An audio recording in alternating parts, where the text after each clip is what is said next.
அன்பர்களே, நண்பர்களே, நேயர் பெருமக்களே, இந்த அரங்கிலே இருந்து கொண்டு எங்களை இயக்குகின்ற ரசிக பெருமக்களே, மேடையில் வீற்றிருக்கின்ற பேச்சாளர் பெருமக்களே, உங்கள் அத்தனை பேருக்கும் என்னுடைய பணிவான வணக்கத்தை கூறிக்கொள்கிறேன்.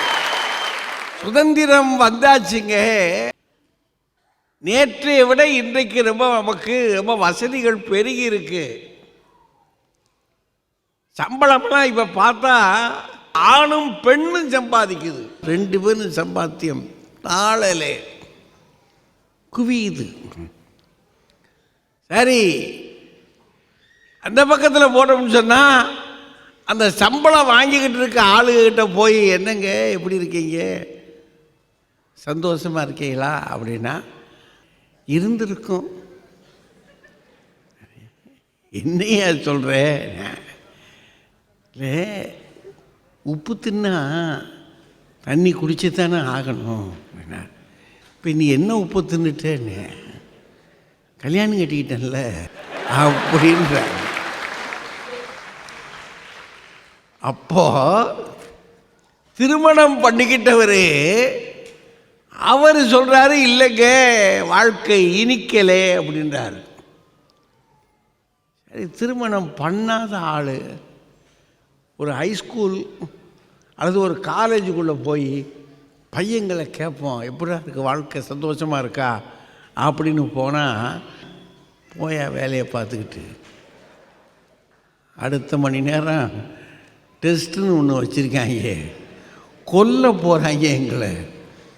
அவனுக்கு டெஸ்ட்டு ரொம்ப முக்கியம். அவன் சொல்கிறான் தேர்வு இல்லாமல் இருந்தால் அப்படின்னு சொல்கிறான். அப்போது திருமணத்துக்கு முந்தி ஆட்களை விசாரித்தாலும் சங்கட்டம்ன்றாங்க, வாழ்க்கை இனிக்கலைன்றாங்க. கல்யாணம் கட்டிக்கிட்ட ஆட்களை கேட்டாலும் வாழ்க்கை இனிக்கலைன்னு சொல்கிறாங்க. உள்ளபடி இதில் என்ன தாங்க இருக்குது அப்படின்னு கேட்கலாம் அப்படின்றதுக்காகத்தான் ஒரு 6 அறிஞர்களை கூப்பிட்டு வந்து இந்த பக்கம் பேராசிரியர் ராமச்சந்திரனை எப்படிங்க அப்படின்னு லேசாக கேட்டேன். அது ஒரு கனாக்காலம்ன்றாரு. என்ன செய்வீங்க, அது ஒரு கனாக்காலமா? அடே அப்பா, இப்போ அவருக்கு அந்த பழைய காலம் ஞாபகத்துக்கு வந்துருச்சு. அதனால் அவர் சொல்கிறாரு அந்த காலத்தில் தான் அப்படின்னு. அந்த பக்கத்திலே செல்வி பத்மபிரபா, அது தெளிவாக இருக்குது. திருமணம் இல்லாமல் இருந்தால் சுகம், ஒரு கவலையும் இல்லை. சம்பளம் வாங்குகிறோம், யாரும் பயப்படுறாங்க, அப்பாவா அம்மாவா பயப்படுறாங்க. ஏன் மேலே பேசுனாங்கன்னு சொன்னால் வரவு வராது. அதனால் லகான் நம்ம கையில் இருக்குது. அவங்க ராஜா சொல்ல வேண்டாம், அவர் தெளிவாகவே நிற்கிறார். அந்த காலத்தில் எப்படி இருந்தால் நம்முடைய வாழ்க்கை இருந்துச்சு, என்ன சுகம் இருந்துச்சு, அடடா என்ன சுகம், அது என்ன சுகம் நினைப்பு வந்துருச்சு அவருக்கு.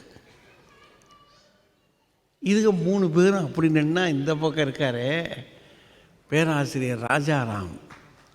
அவர் சொல்கிறாரு,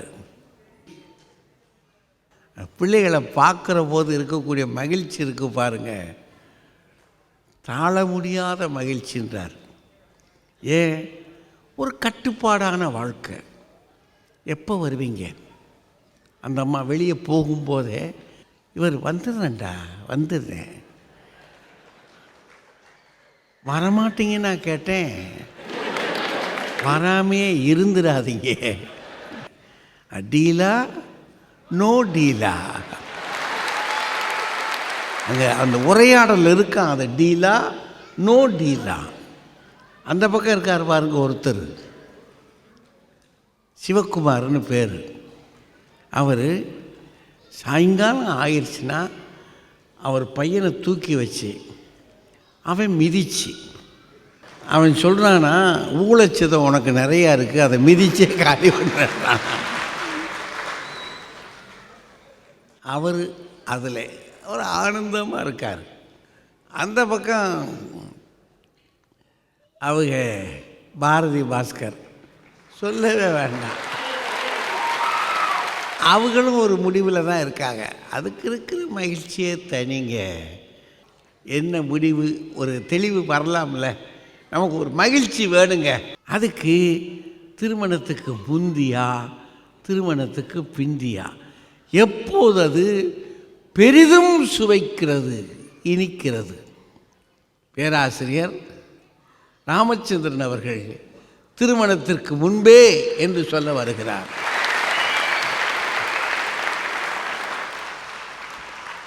நான் ஒரு காலேஜுக்கு ஒரு ஃபங்க்ஷனுக்கு போயிருந்தேன். அதில் கலை நிகழ்ச்சியெலாம் பசங்க நடத்துனாங்க.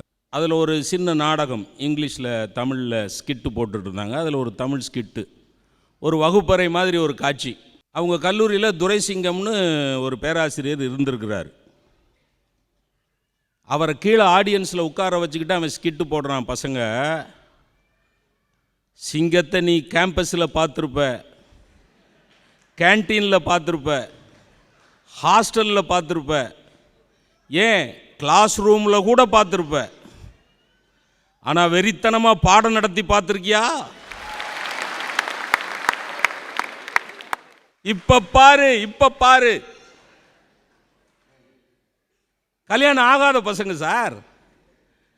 பேராசிரியரும் ரசிக்கிறாரு, எல்லாரும் ரசிக்கிறாங்க, குதூகலமாக இருக்கிறாங்க கல்யாணம் ஆகாத பசங்க.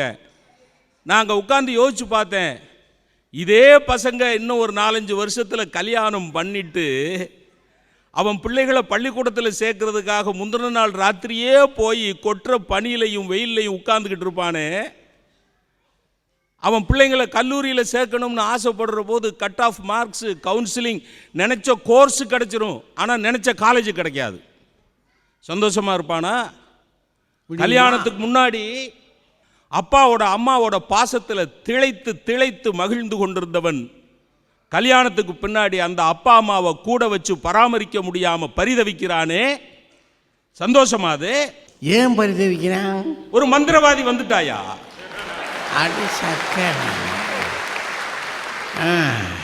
எனக்கு இன்னைக்கு வருத்தம், பாரதி அந்த பக்கம் போய் உட்கார்ந்து இருக்கிறது தான்.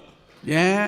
காலையிலே பேப்பர்காரன் கொண்டு வந்து பேப்பரை வாசலில் போடுகிறான், பால்காரன் கொண்டு வந்து பாலை வாசலிலே போடுகிறான்.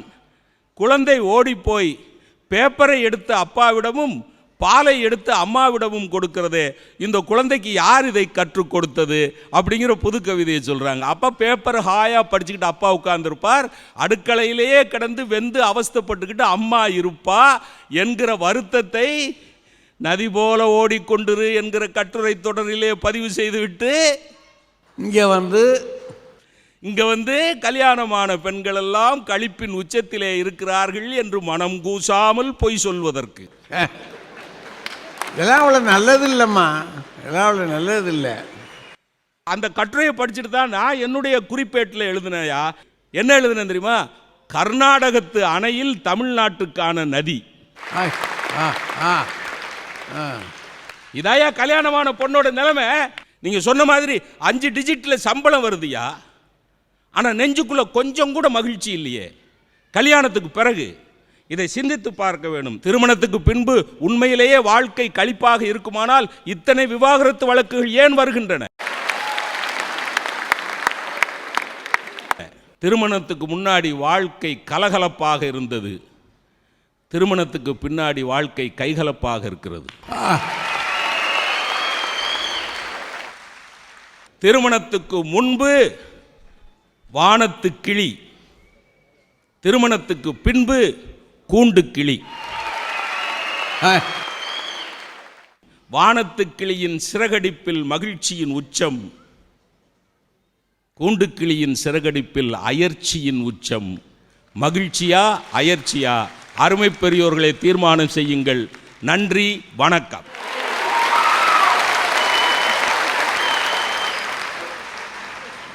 நல்லா போட்டாரியா போடு. என்ன யோசிச்சிருக்காரு? அதாவது அவர் தன்னை பற்றியே நினச்சி ஒன்றும் இல்லை, ஒரு மனசு பூரா அதில் அப்படியே லயிச்சு போய் தன்னுடைய வாழ்க்கையை அப்படியே படம் பிடிச்சி கொட்டிட்டார். வாங்க ராஜாராம். இனிய நண்பர், திருமணத்திற்கு முன் பார்த்தீர்களா, அது வானத்து கிளி, அப்புறம் கூண்டு கிளி என்றார். ஒரே ஒரு திருத்தம், திருமணத்திற்கு பிறகு கூண்டு கிளி அல்ல நண்பர்களே, கூட்டு கிளி. குடும்பம் என்பது கூடு என்பதை இத்தனை வயதுக்கு பிறகு என் நண்பருக்கு சொல்ல வேண்டிய நிலையில் இருப்பதற்காக வருந்துகிறேன். இவ்வளவு சொன்னீங்கல்ல, திருமணம் என்பது துன்பம் எல்லாம் அடுக்குனீங்க இல்லையா? உங்க பையனுக்கு ஏய்யா திருமணம் பண்ணி வச்சீங்க?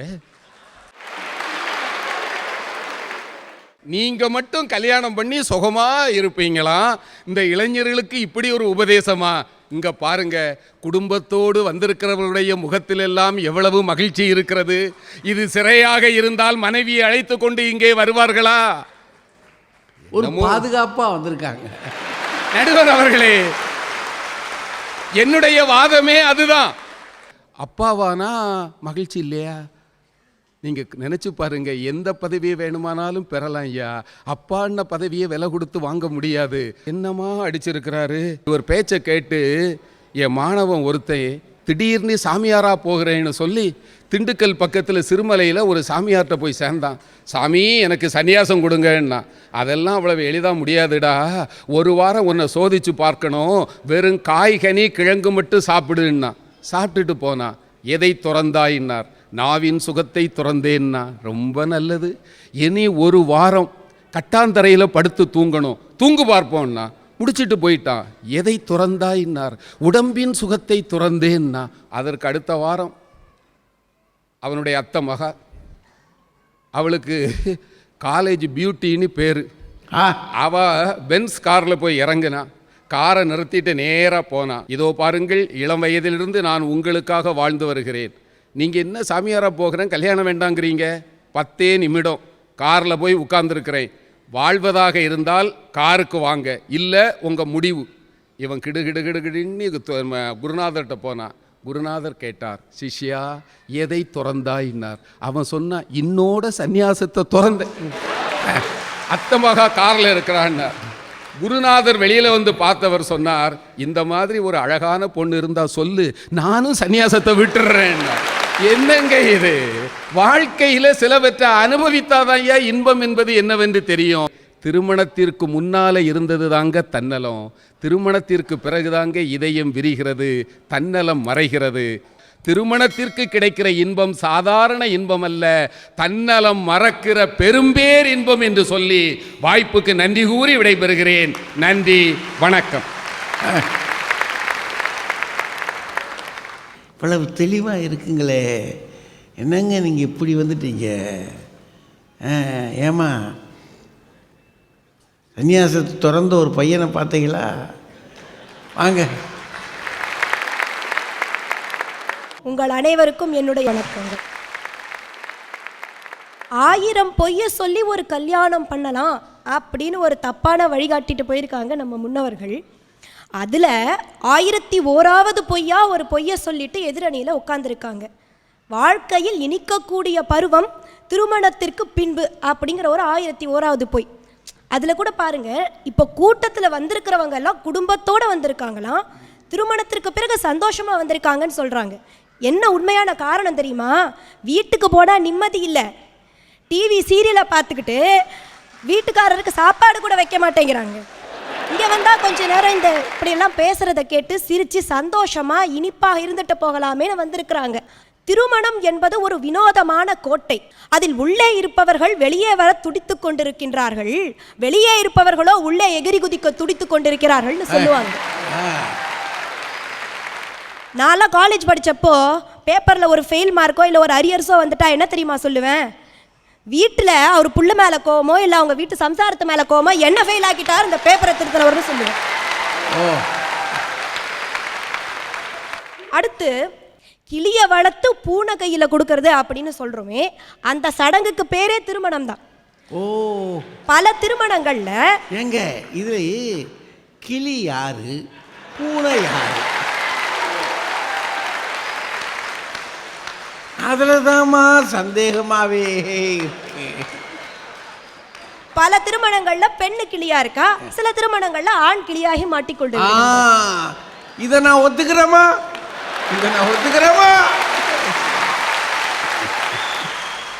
திருமணத்திற்கு முன்பு 10 ஃப்ரெண்ட்ஸ், பசங்களாகட்டும் பொண்ணாகட்டும், 10 பேர் சேர்ந்து ஒத்துமையா ஒத்த படத்துக்கு போக முடியும். டேஸ்ட் ஒத்து போகுது. திருமணத்திற்கு பிறகு 2 பேர், ஒரு கணவன் ஒரு மனைவி, ஒரு படத்துக்கு ஒத்து போக முடியுதா?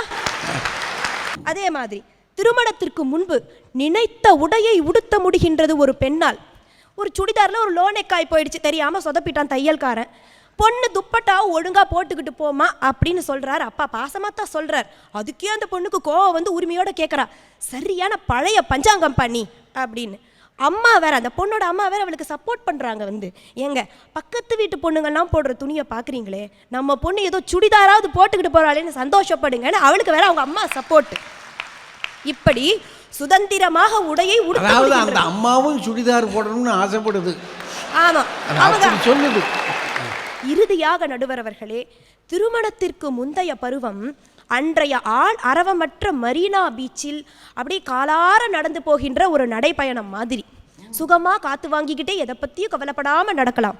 திருமணத்திற்கு பிந்தைய பருவம் இருக்கின்றதே, அது இன்றைய நகர பேருந்துகளின் நெரிசலில் சிக்கி முக்கி தள்ளாடி வேர்த்து விறுவிறுக்க போகின்ற ஒரு பயணம் மாதிரி ஆகி போயிடுச்சு திருமணத்திற்கு பிந்தைய பருவம்.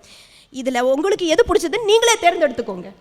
உங்களுக்கு தேவை மரீனா பீச்சில் காலார நடக்கின்ற நடைப்பயணமா, இன்றைய பேருந்துகளில் மிதிப்பட்டு போகக்கூடிய பயணமா என்று கேட்டுவிட்டு வாய்ப்பளித்த அனைவருக்கும் நன்றி கூறி விடைபெற்றுக் கொள்கிறேன். நன்றி. கேட்டீங்களா?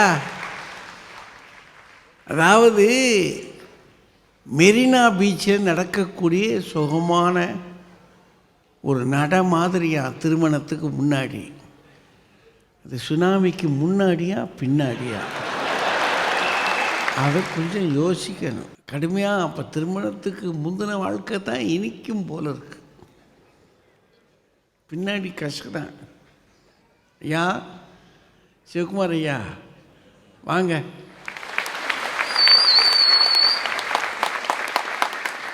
முன்னால் பேசிய சகோதரி பிரபா அவர்கள் அருமையாக பேசினார்கள்.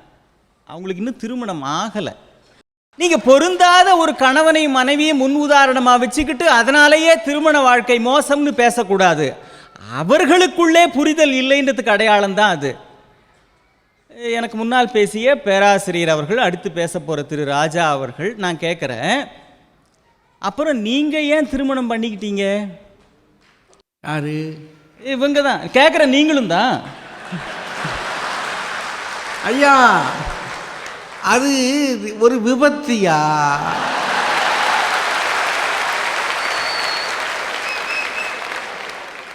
கேட்காமலே கொண்டு போய் நடத்தி வச்சுட்டாங்கய்யா, நடத்தி வச்சுட்டாங்கய்யா. கனம் நடுவர் அவர்களே, திரு ராமச்சந்திரன் அவர்கள் சகோதரி பாரதியின் எழுத்திலிருந்து சொன்னதைப் போல தங்கள் பேட்டியிலிருந்து நான் ஒன்று சொல்ல விரும்புகிறேன். காதல் படிக்கட்டுகள் என்று ஒரு தொகுப்பு வெளியிட்டிருக்கிறார்கள். அதில் ஒரு பேட்டியில் நீங்கள் தங்கள் மனைவியை பற்றி சொல்லியிருக்கிறீர்கள், என்னை தவிர வேறு யாரை மணந்திருந்தாலும் அவள் நன்றாகவே குடும்பம் நடத்தி இருப்பாள், ஆனால் அவளை தவிர வேறு யாரை மணந்திருந்தாலும் நான் இவ்வளவு வெற்றிகரமாக வந்திருக்க மாட்டேன் என்று.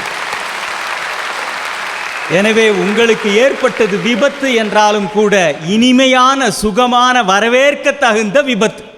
அந்த அம்மா பக்கத்தில் இருக்கும்போது ஒரு நாகரிகமாக சொல்ல வேண்டாமாயா?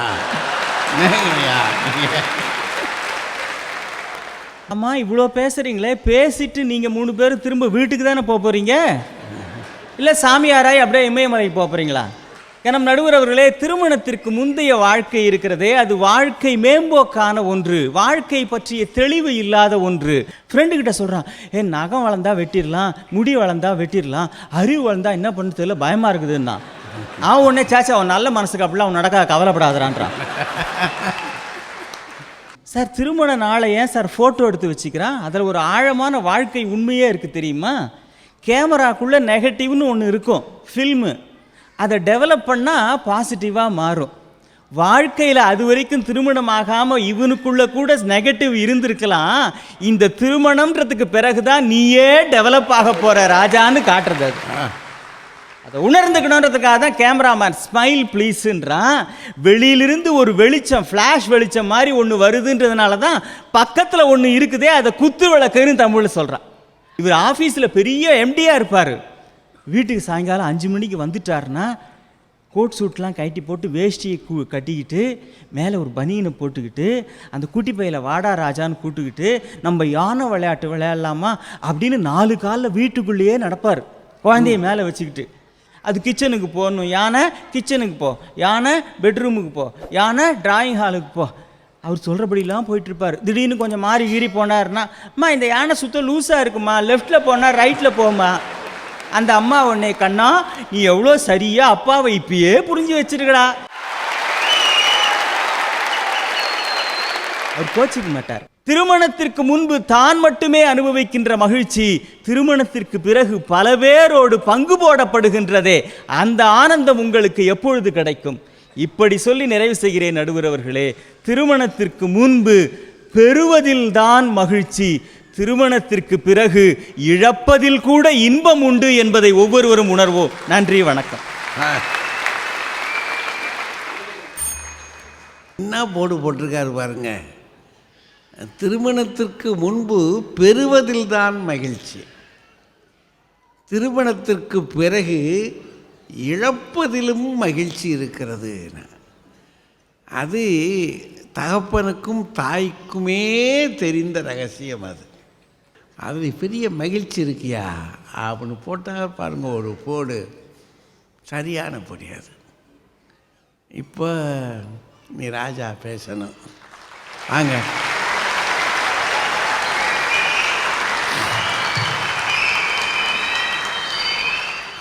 எதிரணியிலிருந்து தம்பி சிவகுமார் பேசினார்.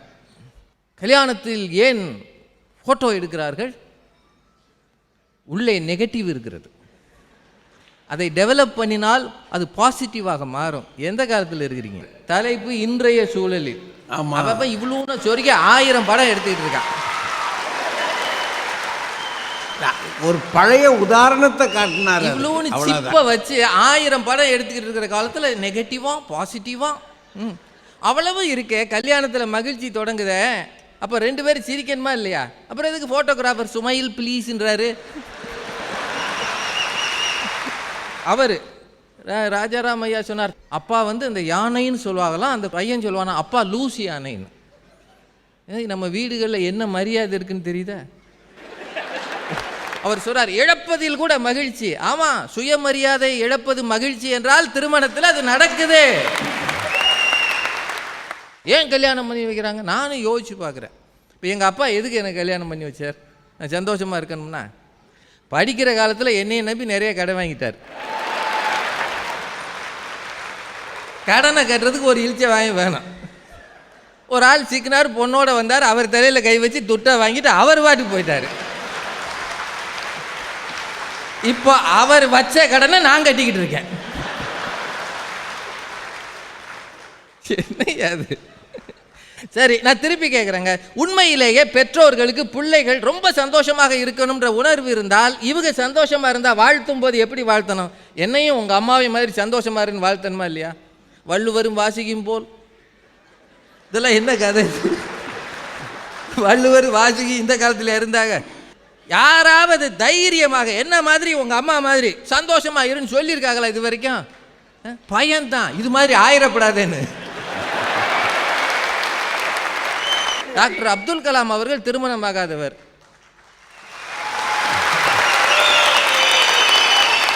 ஜனாதிபதி பணி முடிந்த உடனே அண்ணா யூனிவர்சிட்டிக்கு வந்து பாடம் நடத்தினார்யா, சந்தோஷமா இருக்கிறார். அவர்கிட்ட கேட்டாங்க பிள்ளைகள்லாம் ஒரு ஊரில், ஏன் நீங்கள் திருமணமே செய்து கொள்ளவில்லை? நேரம் இல்லைன்ட்டார். இதை விட சிறந்த பதிலே கிடையாது. எதையா நேரம் இல்லையா? எனக்கு கடையா போய் நிற்க நேரம் இல்லையா? ரங்கநாதன் ஸ்ட்ரீட்டில் சுற்றி வர நேரம் இல்லையா? எதுக்கியா எனக்கு வம்பு? எவ்வளோ எளிமையான விஷயம். அப்பாங்கிறது பதவியாம். நம்ம அங்கேருந்து வரும்போது அவள் அப்பா அப்படின்னு கூப்பிட்டோன்னே புலகாங்கி தான் அடைஞ்சிருமா. நானும் ஒரு நாள் ஆஃபீஸ்லேருந்து வந்தேன். நான் வர்றதை பார்த்துட்டு என் பையன் சின்ன பையனாக இருக்கு அப்பா அப்படின்னு சத்தம் போட்டான். என்னடான்னு பார்த்தா சைக்கிளை இழுத்து போட்டு அடியில் கிடக்கான். இந்த இடத்துல இவ்வளோ நீளத்துக்கு காயம். அதே தேதி 31, கையில் காசு கிடையாது. அந்நேரம் போய் நான் குடியிருந்த வீட்டு ஹவுஸ் ஓனர்கிட்ட போய் சார் ஒரு 100 ரூபா கொடுங்கன்னா அவர் என்னை கூப்பிட்டு உட்கார வச்சு பிள்ளை பெத்தா பத்தாது வழக்க தெரியும் அட்வைஸ் மேலே ஒன்று சொன்னது எனக்கு ரொம்ப பிடிச்சது. ராஜாராமையா ரொம்ப நல்லா சொன்னார். திருமணத்துக்கு பிறகு உங்களுக்கு ஏதாவது துன்பம் வந்தால் அதை மனைவியிடமே பகிர்ந்து கொண்டால் துன்பம் பாதியாகிவிடும். துன்பமே அங்கிருந்தானே வருது.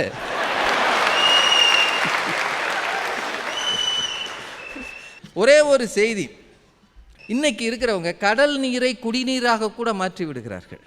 ஆனால் கல்யாண வாழ்க்கையை மகிழ்ச்சிகரமாக மாற்றுவது என்பது ரொம்ப கஷ்டம். ஏன்னா இது ஊறி போய் இருக்கிற விஷயம். நான் என்கிற ஈகோ மாறாத பெண்கள், நான் என்கிற ஈகோ இன்னைக்கு தான் ஜாஸ்தியாக இருக்கு. ஏன்னா அவங்களும் சம்பாதிக்கிறாங்க, அவங்களும் பெரிய ஆளுன்னு காட்டிக்க விரும்புகிறாங்க. பெருகி இருக்கிற அத்தனை நெருக்கடிகளுக்கு காரணம் இதுதான். ஞாயிற்றுக்கிழமை கூட குடும்ப கோர்ட்டு நடக்கும்னு இன்னைக்கு வந்திருக்க. இது வந்து கல்யாணத்துக்கு சந்தோஷமா? நிஜமாகவே கேள்வி கேட்குறேங்க. திருமணத்திற்கு பிறகு மனைவியின் வெற்றியில் உண்மையிலேயே பெருமைப்படுகிற கணவன்மார் எத்தனை பேர்? மனைவிக்கு பெருமை பெருக பெருக கஷ்டப்படுகிற அல்லது உள்ளுக்குள்ளே குமைகிற கணவன் அதிகம். வீட்டுக்காரர் பெரிய ஆள் ஆக ஆக தன்னை விட்டு விலகி விடுவாரோ என்ற பயம் இருக்கிற பெண்கள் அதிகம். இதுதான் உண்மை, இதான் உண்மை.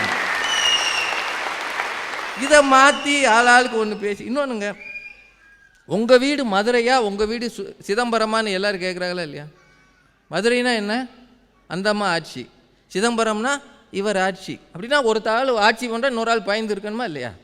வாழ்க்கை என்பது பயப்படுவதாக இருந்தால் எப்படி மகிழ்ச்சிகரமாக இருக்கும்? வாழ்க்கை என்பது பகிர்வதாக இருந்தால் தான் மகிழ்ச்சிகரமாக இருக்கும். இது இல்லையா இன்னைக்கு இருக்கிறது? ஒரே ஒரு செய்தி சொல்லி நிறைவு செய்கிறேன். குடித்து விட்டு வருகிற கணவனோடு குடும்பம் நடத்துகிற பெண்களுக்கு அது மகிழ்ச்சிகரமாக இருக்கும் என்று கூட்டத்தில் எவராவது சொல்ல முடிந்தால் திருமணத்துக்கு பிறகு பெண்களுக்கும் மகிழ்ச்சி என்று என்னால் சொல்ல முடியும். ஒரே ஒரு கற்பனையான கதை தான். கடவுள் ஒரு நாள் ஒரு மனிதனிடம், அவர் ரொம்ப வயசான ஆள், 60 வயசு தானவர், அவர்கிட்ட ஒரே ஒரு கேள்வி கேட்டார். உனக்கு நான் உன் பக்தியை மெச்சி இன்னொரு பிறவி தருகிறேன், அந்த பிறவியிலேயே இதே மனைவி உனக்கு, அது பிடிக்கவில்லை என்றால் நரகம்தான், எதை ஏற்றுக்கொள்கிறான்னு கேட்டாரான். அவன் சிம்பிளாக சொன்னான், நரகத்துக்கே போயிடறான், ஒரு பிறவியும் வேணாம், இந்த தொந்தரவும் வேணாம். பிள்ளைகள் பேசும்போது சந்தோஷம் என்று சொன்னார்களே, ஒரு ஸ்டேஜில் வந்து எனக்கு இன்ஜினியரிங் காலேஜ் வாங்கித்தர உனக்கு துப்பு இல்லை, நீ எல்லாம் ஏன் பெத்தன்னு கேட்கும்போது எந்த தகப்பன் சந்தோஷமாக இருப்பான்? கற்பனையில் வாழ்க்கை மகிழ்ச்சி, நிஜத்தில் யதார்த்தத்தில் எக்கச்சக்க நெருக்கடி. திருமணத்திற்கு பிறகுதான் நாம் மலரும் நினைவுகளில் மகிழ்கிறோம். சின்ன வயசில் ஜாலியாக இருந்தேன் சொல்லுகிறோம். ஆனால் ஏகப்பட்ட தோள்களில் சுமை பெருகும்போது ஒரு நாளும் இன்றைய சூழலில் மகிழ்ச்சிகரமாக குடும்ப வாழ்க்கையில் இருக்க முடியவில்லை என்று சொல்லி வாய்ப்புக்கு நன்றி கூறி நிறைவு செய்கிறேன். நன்றி. என்னங்க திருமணத்துக்கு பிறகு இவ்வளவு நெருக்கடிகள் இருக்கா? பல சிக்கல் இருக்கும் போல இருக்கு அப்படின்னு பிட்டு வச்சிட்டார். இதுக்கு மேலே என்னத்துக்குமா? சரி வாங்க வாங்க. திருமதி பாரதி பாஸ்கர். நடுவர் அவர்களே, எனக்கு முன்னாடி ராஜா வந்து பேசினார். ரொம்ப பழைய படம் திருவிளையாடல்னு ஒரு படத்தில் தர்மியா வந்து நாகேஷ் ஒரு வசனம் சொல்வார். பாட்டெழுதி பேர் வாங்குபவர்கள் சில பேர், குற்றம் கண்டுபிடித்தே பேர் வாங்குபவர்கள் சில பேர். இதிலே ராஜா எந்த ரகத்தை சேர்ந்தவர் என்று நான் சொல்லாமலேயே உங்களுக்கு புரியும். அவர் சொல்றாரு, மனைவியினுடைய வெற்றியை எவ்வளவு கணவர்களால் ஏற்றுக்கொள்ள முடியும்? இன்னைக்கு தமிழ்நாட்டில் ஐஏஎஸ்ல முதலா வந்திருக்கிற ஒரு பெண் சொல்லுகிறாள், என்னுடைய கணவர் தான் என்னை படிக்க வச்சாரு, அவருடைய ஆதரவால் தான் நான் ஐஏஎஸ் ஆயிருக்கேன்.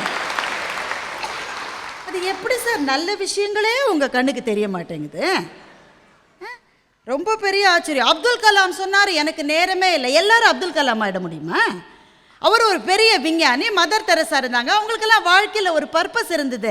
என்னையும் உங்களையும் மாதிரி சாதாரண ஆட்களை பற்றி இப்போ பேசிகிட்டு இருக்கோம் சார். நம்ம அவர் ராமச்சந்திரன் சார் இன்னமும் எனக்கு தெரிஞ்சு மாமனார் வீட்டுக்கு விருந்துக்கு போயிட்டு தான் இருக்கார். அது தொடர்ந்து ஏமா அங்கேயே குடிசை போட்டிருக்காருமா. செல்ஃபோனில் ஸ்க்ரீன் சேவரில் பேத்தியோடைய ஃபோட்டோவை வச்சு அப்பப்போ எடுத்து எடுத்து பார்த்து சிரிச்சுக்கிட்டு இருக்காரு. ஆனால் புலம்பல் மட்டும் தாங்க முடியல. இவங்க 2 பேரும் இப்படி பேசக்கூடியவர்கள்னு நமக்கு தெரியும். அல்ல, பிரபா போய் நடுவில் மாட்டிக்கிச்சு. குடுமடா கோவிந்தா. ராஜா பேசி இருக்கிற பேச்சு முழுவதுமே திருமணம் என்பது எந்த விதத்திலும் சந்தோஷத்தை தரவில்லை அப்படின்றது அவருடைய பேச்சினுடைய அடிப்படை இல்லையா? அவர் கஜினி சூர்யா மாதிரி டெம்பரரி மெமரி லாஸ் அவருக்கு. இன்னும் மேலெல்லாம் எழுதிக்கல, அது ஒண்ணுதான் வித்தியாசம். எந்த சந்தோஷமுமே ஞாபகம் இல்லையா சார்? கல்யாணம் கொண்டு வந்த எத்தனை பேருக்கு திருமணம் என்பதற்கு பிறகுதான் முதலில் மரியாதை கிடைத்திருக்கிறது.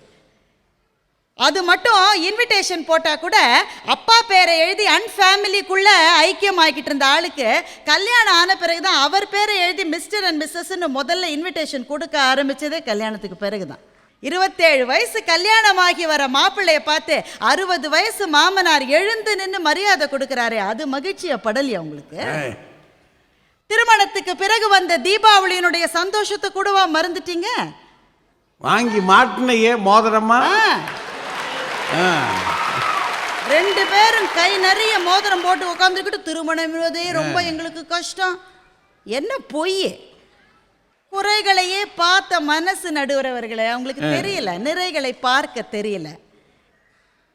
பத்ம பிரபா வந்து சொல்றாங்க, சல்வார் கமீஸ் கல்யாணத்துக்கு முன்னாடி தான் போட முடியும், கல்யாணத்துக்கு பிறகு கணவர் போட விட மாட்டாங்களா? என்னம்மா அது, எந்த காலத்தில் இருக்கீங்க? இன்னைக்கு எல்லா ஆண்டிஸுமே சல்வார் கமீஸ் தான் போடுது.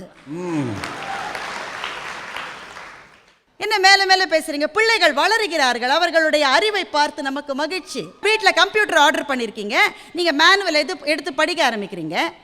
அப்போ பையன் நீங்க மேனுவலை படிக்கிறதுக்குள்ள அவன் எல்லாத்தையும் செட் பண்ணிட்டான், உங்களுக்கு இமெயில் ஐடியை கூட அவன் கிரியேட் பண்ணிட்டான். அப்பா படிக்காத, உனக்கு புரியாது. சொல்றாங்க எல்லா பையங்களும். அப்படிங்கும் போது அப்பாவும் அம்மாவும் ஒருத்தர் பார்த்துக்கிறாங்க. பாரு, இது எவ்வளவு சீக்கிரம் எவ்வளவு விஷயத்தை தெரிஞ்சுக்கிட்டான்னு பிள்ளையை பற்றிய பெருமையை பார்வையால் பரிமாறிக் கொள்ளுகிறீர்களே மனைவியோட, அது சந்தோஷம் இல்லையா வாழ்க்கையில் உங்களுக்கு? எல்லாம் என்ன சொல்ல வரீங்க? முன்னாடி எந்த பொறுப்பும் இல்லாம இருந்தோம், அப்ப சந்தோஷமா இருந்தோம். இன்றைய சூழ்நிலையில்ன்ற தலைப்பை இவங்க 3 பேருமே பார்க்கல. கல்யாணத்துக்கு முன்னாடி 4 பருவம் சார். பள்ளி பருவம், கல்லூரி பருவம், வேலை தேடுகிற பருவம், வேலைக்கு போன பருவம், இது 4 இருக்கு கல்யாணத்துக்கு முன்னாடி. இது ஒன்றுத்தலையாவது இன்றைய சூழ்நிலையில் இளைஞர்களும் இளம் பெண்களும் சந்தோஷமா இருக்காங்களான்னு சொல்லு. இவங்க பள்ளியில் எங்க சந்தோஷமா இருக்காங்க? அப்பான்ற டிராக்டரும் அம்மான்ற புல்டோசரும் டீச்சர்ன்ற டைட்டானிக்கும் படி படின்னு இவங்களை இடின்னு இடிக்கும் போது எப்படி பள்ளி பருவம் சந்தோஷமா இருக்கும்? பள்ளி பருவத்தில் சந்தோஷம் இல்லை. கல்லூரி பருவத்துக்கு வராங்க, அங்க மட்டும் சந்தோஷமா? பிரபா சொல்றாங்க, 10 ஃப்ரெண்ட்ஸ் சேர்ந்து ஒரே சினிமாவுக்கு போற அளவு ஒத்துமையா இருக்காங்களாம். இருப்பாங்க. 3வது ஸ்டேஜுக்கு போறாங்க, வேலை தேடுகிற பருவம். சந்தோஷமா இருக்காங்களா? எப்படி சந்தோஷமா இருக்க முடியும்? வேலை தேடுகிற இளைஞனுடைய பகல் பொழுதுதான் உலகத்திலேயே மிக மிக மிக நீண்ட பொழுது. சந்தோஷமா இருக்கானா? இல்ல. வேலைக்கு சேர்றான், வேலைக்கு சேர்ந்த புதுசில் அவனுக்கு பர்மனன்ட் ஆற மட்டும் ஒவ்வொரு நாளும் அவனுக்கு வாழ்க்கை ஒரு சுமை. இந்த 4 ஸ்டேஜ்லயும் சந்தோஷம் கிடையாது சார். ஓரளவு செட்டில் ஆன பிறகு கல்யாணம் பண்ணிக்கிறான் பாருங்க, அப்போதுதான் அவன் ஓடுகிற எலி பந்தயத்தில் அவனுடைய ஓட்டம் நிற்கிறது. அதனால தான் கேட்குறாங்க, செட்டில் ஆயாச்சா அப்படின்னாலே கல்யாணம் ஆயாச்சான்னு அர்த்தம். அதுதான் சார் சந்தோஷங்களினுடைய ஆரம்பம். ஏன் தெரியுமா? அதுவரை சுயநலம் என்பது ஒன்றுதான் அவன் மனசில் இருந்தது. அதற்கு பிறகுதான் இன்னொருவருக்காக வாழ்கிற வாழ்க்கையினுடைய சுகத்தை அவர்கள் புரிந்து கொள்ள ஆரம்பிக்கின்றார்கள்.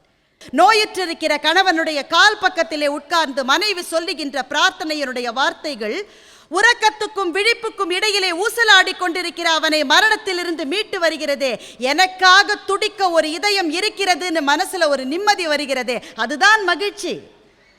அந்த மகிழ்ச்சியை அதற்கு முந்தின பருவத்திலே இருக்கிற நண்பர்கள் கொடுத்து விட முடியாது. மனைவியும் பிள்ளைகளும் தான் அந்த மகிழ்ச்சியை கொடுக்க முடியும். அதுதான் சார் வாழ்க்கையினுடைய சந்தோஷம். நடுவர் அவர்களே, இறுதியாக ஒரே ஒரு விஷயம் சொல்லி நான் முடிவு செய்கின்றேன்.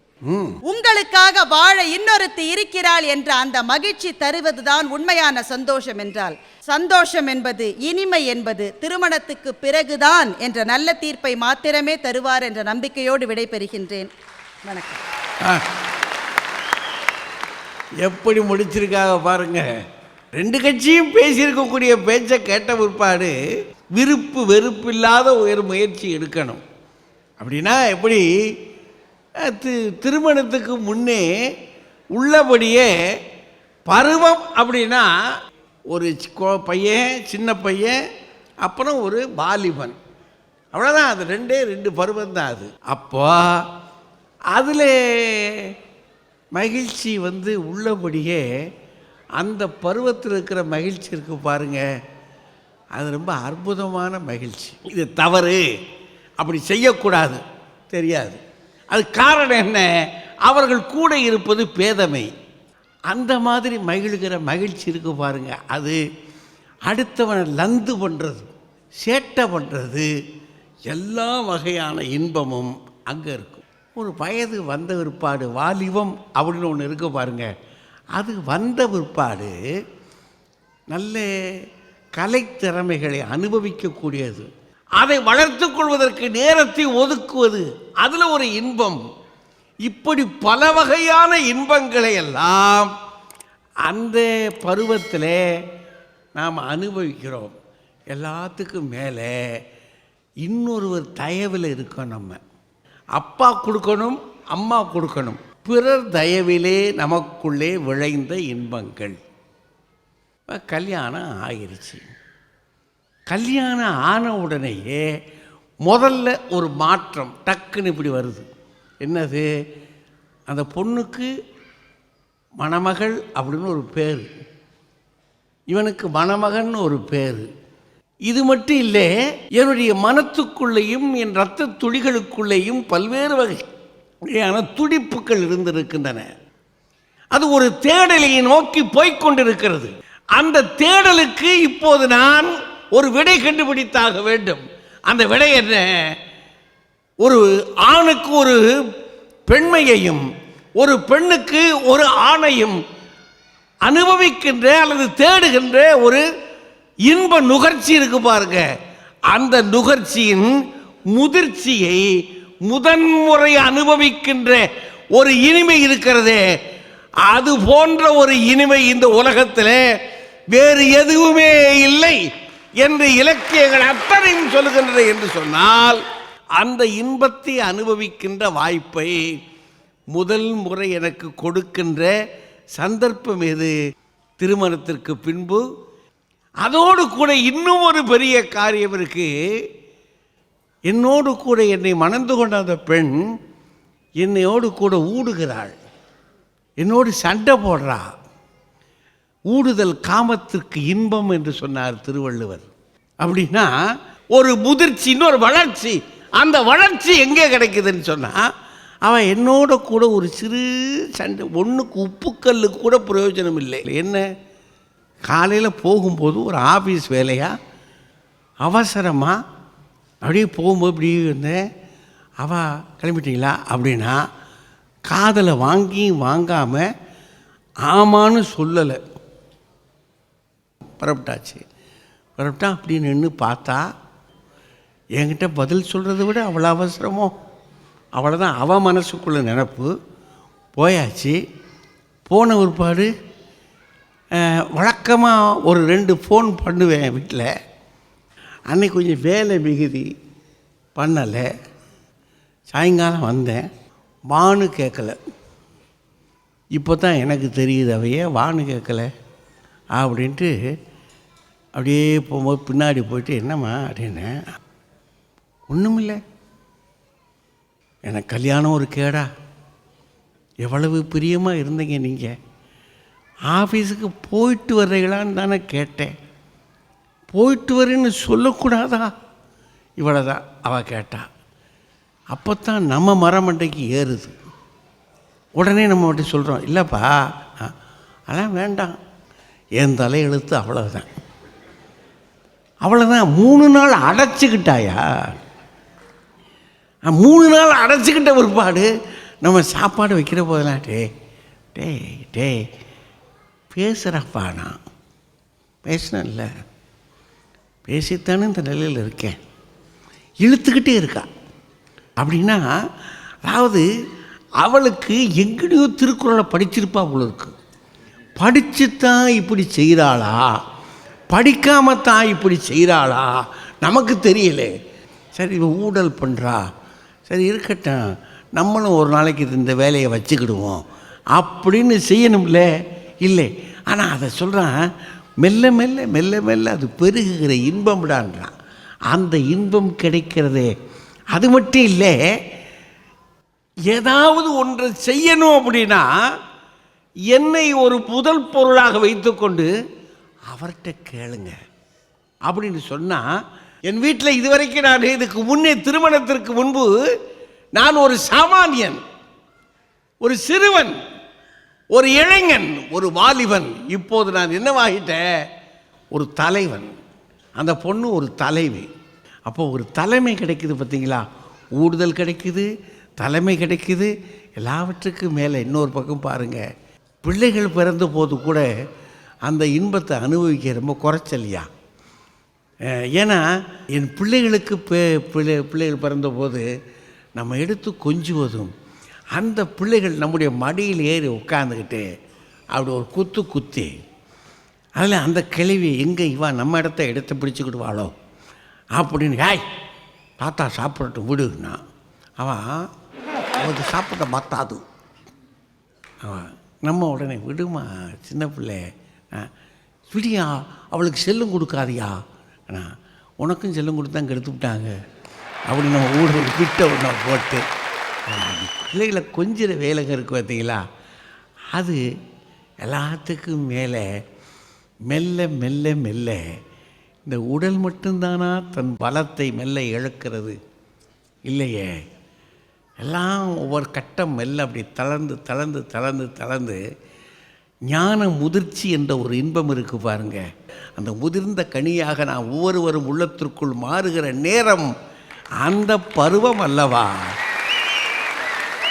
அது தனித்த வாழ்க்கை அல்ல, திருமணத்திற்கு முன்பு அல்ல, திருமணத்திற்கு பிறகுதான் இந்த முதிர்ச்சி இன்பம் நமக்கு கிடைக்கிறது.